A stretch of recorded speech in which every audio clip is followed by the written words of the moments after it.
오늘 우리에게 주신 하나님의 말씀은 열왕기상 10장 1절에서 10절입니다. 열왕기상 1장 1절에서 10절 말씀 한 목소리로 읽겠습니다.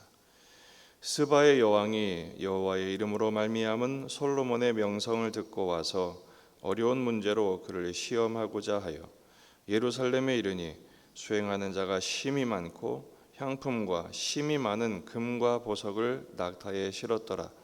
그가 솔로몬에게 나와 자기 마음에 있는 것을 다 말하며 솔로몬이 그가 묻는 말에 다 대답하였으니 왕이 알지 못하여 대답하지 못한 것이 하나도 없었더라. 스바의 여왕이 솔로몬의 모든 지혜와 그 건축한 왕궁과 그 상의 식물과 그의 신하들의 좌석과 그의 시종들이 시립한 것과 그들의 관복과 술 관원들과 여호와의 성전에 올라가는 층계를 보고 크게 감동되어 왕께 말하되 내가 내 나라에서 당신의 행위와 당신의 지혜에 대하여 들은 소문이 사실이르다. 내가 그 말들을 믿지 아니하였더니 이제 와서 친히 본즉 내게 말한 것은 절반도 못되니 당신의 지혜와 복이 내가 들은 소문보다 더하도다. 복되도다 당신의 사람들이여, 복되도다 당신의 이 신하들이여. 항상 당신 앞에서 서서 당신의 지혜를 들음이로다. 당신의 하나님 여호와를 송축할지로다. 여호와께서 당신을 기뻐하사 이스라엘 왕위에 올리셨고 여호와께서 영원히 이스라엘을 사랑하심으로 당신을 세워 왕으로 삼아 정의와 공의를 행하게 하셨도다 하고, 이에 그가 금 120달란트와 심이 많은 향품과 보석을 왕에게 드렸으니 스바의 여왕이 솔로몬 왕에게 드린 것처럼 많은 향품이 다시 오지 아니하였더라. 아멘. 본문에 계시된 주님은 어떤 분이신가? 하나님의 지혜를 구하고 그 지혜를 주신 이유를 실행하기를 원하십니다. 하나님의 지혜를 구할 뿐 아니라 왜 그런 지혜를 주셨는지 목적을 알고 그 지혜를 사용하기를 원하십니다. 본문 말씀은 스바의 여왕이 솔로몬을 방문하는 내용입니다. 솔로몬 통치의 최고 전성기에 일어났던 사건이죠. 스바의 여왕이 어디서 왔느냐? 이 스바는 아무래도 이디오피아로 추정이 됩니다. 거리가 2,400km나 돼요. 굉장히 먼 곳에서 엄청난 사절단을 데리고 오죠. 심이 많은 수행 인원, 심이 많은 금과 보석과 향품을 가지고 솔로몬을 찾아왔습니다. 그 이유는 여호와의 이름으로 말미암은 솔로몬의 명성, 그 지혜의 명성을 확인하기 위함이죠. 그리고 시험하려고 왔습니다. 대화 내용을 보면 스바의 여왕이 자기 마음에 궁금한 것을 다 물어봅니다. 솔로몬이 막힘이 없죠. 그 하나님이 주신 지혜로, 해박한 지혜로 대답하지 못하는 게 하나도 없어요. 결국 이 여왕이 크게 감동되었다 그랬습니다. 5절에 보면 크게 감동되어 맨 끝에 그렇게 되어 있죠. 물론 그 나라의 규모와 성전의 모습과 솔로몬의 지혜와 이 모든 것에 크게 감동된 것입니다.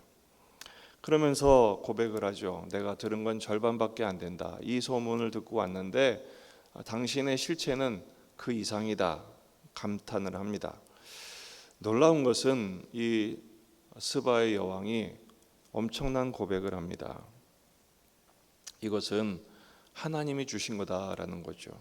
그래서 8절에 복되도다 당신의 사람들이요, 복되도다 당신의 이 신하들이요, 그러면서 송축합니다. 9절에 당신의 하나님 여호와를 송축할지로다. 이 송축이란 단어가 지난주 금요 기도회 때 묵상했던 바라크입니다. 바라크. 하나님께 무릎을 꿇는 것이죠. 하나님께 무릎을 꿇으면 하나님이 복을 주시는 단어가 이 바라크입니다. 이 스바의 여왕은 참된 솔로몬과의 대화를 통해 솔로몬을 통해서 하나님의 지혜를 발견하고 당연한 마땅한 경배의 자세를 갖게 됩니다. 그러면서 찬양을 하죠. 여호와께서 당신을 기뻐하사 이스라엘 왕위에 올리셨고 여호와께서 영원히 이스라엘을 사랑하심으로 당신을 세워 왕으로 삼아 정의와 공의를 행하게 하셨다. 놀라운 고백을 합니다. 오늘 이 스바의 여왕을 통해서 우리는 두 가지 교훈을 가질 수 있습니다. 첫째는 하나님의 지혜를 구하는 열심입니다. 하나님의 지혜를 구하여야 합니다. 이 스바의 여왕은 한 나라의 아무래도 큰 제국의 왕이었던 것으로 보입니다. 왜냐하면 그 수행 인원과 그 사절단 그리고 그가 가져왔던 금과 보석과 향품들, 그 금의 크기가 얼마나 됩니까? 금 120달란트. 어마어마한 규모죠. 그것을 다 무엇을 위해 가져온 겁니까? 하나님의 지혜를 배우기 위해서 가져온 것입니다. 단순한 호기심이 아닙니다. 국가를 경영하면서 얼마나 고민이 많았을까요? 그리고 그 지혜를 찾는 것으로 보아서 그는 참 그 철학적 사고가 굉장히 깊었던 사람인 것으로 보입니다. 엄청난 예물의 규모와 그리고 준비한 질문들로 보아서 그는 정말 인생의 궁극적인 질문에 고민했던 사람으로 보입니다. 듣자 하니 솔로몬의 지혜가 하나님 주신 지혜다. 여호와의 이름으로 말미암은 명성을 그가 듣고 찾아온 것이죠. 여러분, 우리는 무엇을 구하며 사십니까? 하루를 고민할 때 오늘 뭘 먹을까, 뭘 마실까, 뭘 입을까, 이런 고민으로 대부분의 시간을 허비하고 있지 않습니까? 스바의 영화를 통해서 우리는 배워야 합니다. 하나님의 지혜를 추구하는 열정, 얼마나 귀한 초점인지 모릅니다. 여러분, 그렇다면 우리가 종일토록 오늘도 고민해야 할, 우리가 추구해야 할 하나님의 지혜는 과연 무엇입니까? 바로 오직 예수 그리스도이십니다.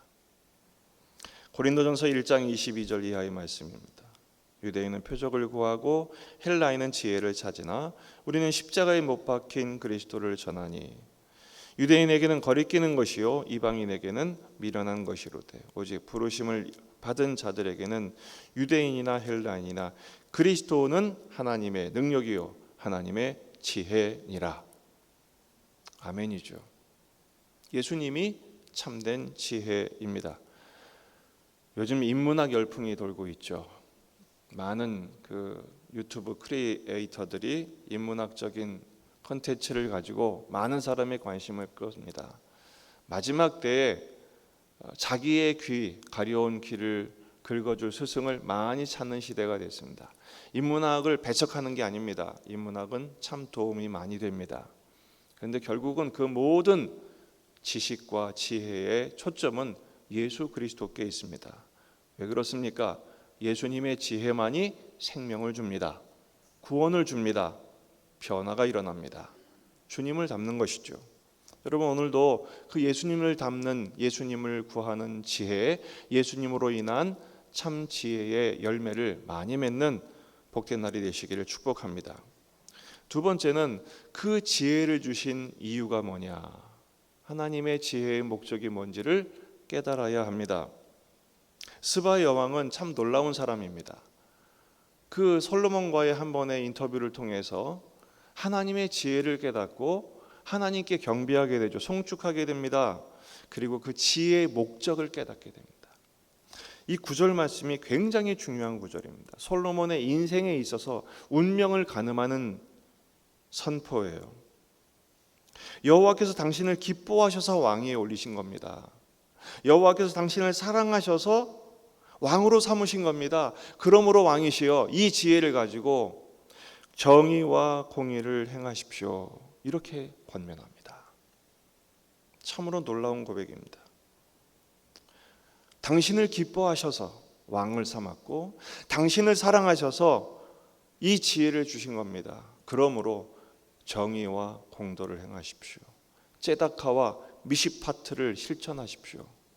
지금 이렇게 말하고 있어요.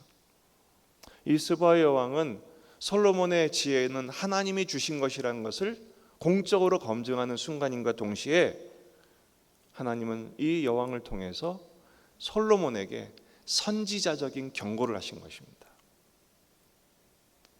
이 정의와 공도는요, 창세기 18장 19절에 나오는 매우 중요한 언약적 용어입니다. 하나님께서 아브라함에게 아들을 낳을 것에 대한 약속을 확인시키시면서 이 아들을 주시는 이 언약을 실행하시는 목적을 이렇게 설명하십니다. 내가 그로 그 자식과 건속에게 명하여 여호와의 도를 지켜 의와 공도를 행하게 하려고 택했다. 이 이삭을 주신 목적 바로 여기 있다는 것입니다. 의와 공도를 행하게 하신다. ጼ다카와 미시파트를 행하게 하시려고 하신 것이죠. 지금 스바의 여왕은 솔로몬에게 경고하고 있는 겁니다. 당신에게 있는 지혜 참 놀랍습니다. 그런데 그 지혜를 주신 목적은 당신의 명예와 자랑을 위해서가 아니라 하나님의 정의와 공도를 행하게 하시기 위한 목적이 있음을 잊지 마십시오. 이 스바의 여왕은 이걸 실천해요. 깨닫고 나서 본국으로 돌아가서 실천해요. 물론 솔로몬만큼 많이 알지는 못했지만 하나님의 지혜를 깨닫고 이 하나님의 율법을 묵상하면서 정의와 공도를 실천합니다. 그 결과가 뭐냐? 사도행전 8장에 가면 빌립 집사님이 누구를 만나죠? 광야에서 이디오피아 국고장관 네시를 만납니다. 간다게를 만나요. 이 네시가 이사야서를 읽고 있어요. 비록 그가 그 뜻을 깨닫지 못했지만 하나님의 말씀을 묵상하고 있어요. 그 여왕이 그때부터 정의와 공도를 선포하면서 그 나라에 이런 열매들이 나오는 것이죠. 결국 빌립 집사님에게 복음을 듣고 세례를 받고 그는 또 북부아프리카의 부흥의 불씨로 쓰임을 받습니다. 반면에 솔로몬은요, 이 경고를 제대로 듣지 않습니다. 자랑으로 끝내요. 또 금 220달란트 받은 것으로 많은 보석과 향품 받은 것으로 배불러 합니다. 변화되지 않으니 어떻게 됩니까? 11장 12장으로 넘어가서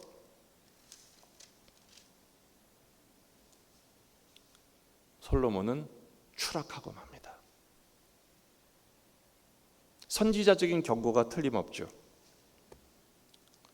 여러분, 우리는 오늘도 하나님 말씀을 통해서 은혜와 동시에 경고를 받습니다. 어떤 은혜입니까? 우리에게 참 지혜이신 예수 그리스도가 내게 있다는 사실, 이 믿음을 갖고 있다는 사실에 확신을 가지시고 그 지혜를 더욱 구하십시오. 동시에 그러나 이 지혜를 주신 목적은, 이 믿음을 주신 목적은 의와 공도를 행하는 거예요. 다시 말해 하나님을 사랑하고 이웃을 사랑하는 삶을 사는 것입니다. 우리가 이렇게 아침마다 말씀 앞에 엎드리고 이 말씀을 가지고 붙들며 씨름하는, 기도하는 이유가 뭡니까? 솔로몬처럼 되지 않기 위해서예요. 적어도 스바의 여왕처럼 하나님의 지혜를 구하며 그 지혜를 실천하는 삶을 살기 위한 몸부림이죠. 오늘 기도 제목은 이겁니다. 의와 공도의 길을 걷게 하옵소서. 그 의와 공도는 뭐예요? 예수 그리스도를 따르는 것입니다. 주님을 따르기 위한 자기 부정, 자기 죽음, 자기 십자가를 지는 삶의 실천인 것이죠. 갈라디아서 2장 20절, 내가 그리스도와 함께 십자가에 못 박혔나니 그런즉 이제는 내가 사는 것이 아니요 내가 사는 것이 아닙니다. 나는 죽는 것입니다. 솔로몬은 여기서 실패했어요. 그 지혜로 자기를 드러내고 자랑하는 데 몰두한 것이죠. 오히려 우리는 십자가에 못 박혀 죽는 것입니다. 오직 내 안에 그리스도께서 사시도록 말이죠. 이제 내가 육체 가운데 사는 것은 나를 사랑하사 나를 위하여 자기 자신을 버리신 하나님의 아들을 믿는 믿음 안에서 사는 것이다. 하나님의 아들을 믿는 믿음 안에 사는 오늘 하루가 되시기를 주의 이름으로 축원합니다. 기도하시겠습니다.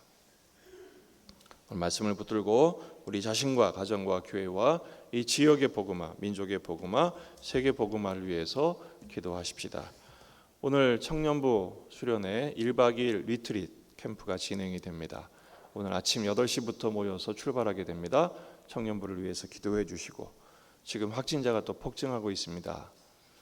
7월 말부터 아마 대대적인 폭증이 될 것이라고 예측하고 있는데, 이런 통계는 여태까지 3년 동안 정확하게 맞아왔습니다. 수학자들의 통계는 틀림이 없더라고요. 또 우리가 긴장해야 할 것 같습니다. 하나님 우리 건강을 지켜주시도록 예중 가족들을 지켜주시고, 또 예배가 장애받지 않도록 하나님의 크신 은혜를 부어주시도록 기도해 주시기 바랍니다. 다 같이 기도하시겠습니다.